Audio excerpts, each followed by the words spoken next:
our candy ribbons and our cake bacon are a form of flowstone called drapery. Drapery is when water from the Earth's surface seeps down through in almost like a snake-like pattern, and when the Earth's gravitational pull pulls down on the water, it creates almost a curtain or like a sheet-like formation coming off the ceiling. Speaking of ceiling, the ceiling up here actually isn't the original ceiling to this room at all. This is called a drop rock.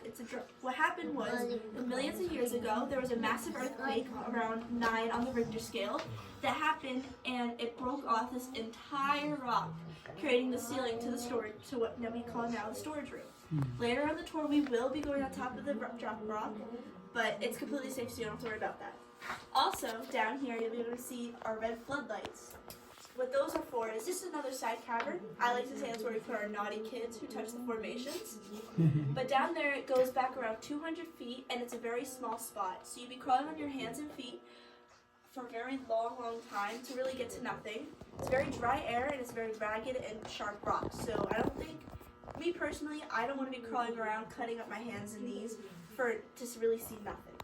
Also, watch your head, there is another wish site right here. What supposed to say? I said what you supposed to say.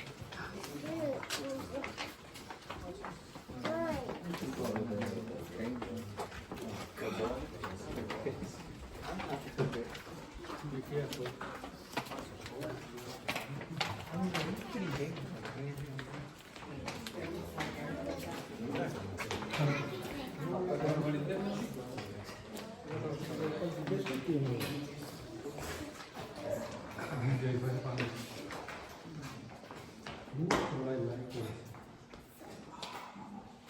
Alrighty, so right now we're in a crystal ballroom. Now the name crystal ballroom has two parts to it, crystal and ballroom. I'll talk about the crystal part first. So if you look over here, you'll be able to see all the shiny little calcite carbonite crystals. Now a long time ago when the farmers constructed this cave, they thought they struck diamonds. Because you know, when you're older back then, you think anything that's shiny in this cave is diamonds.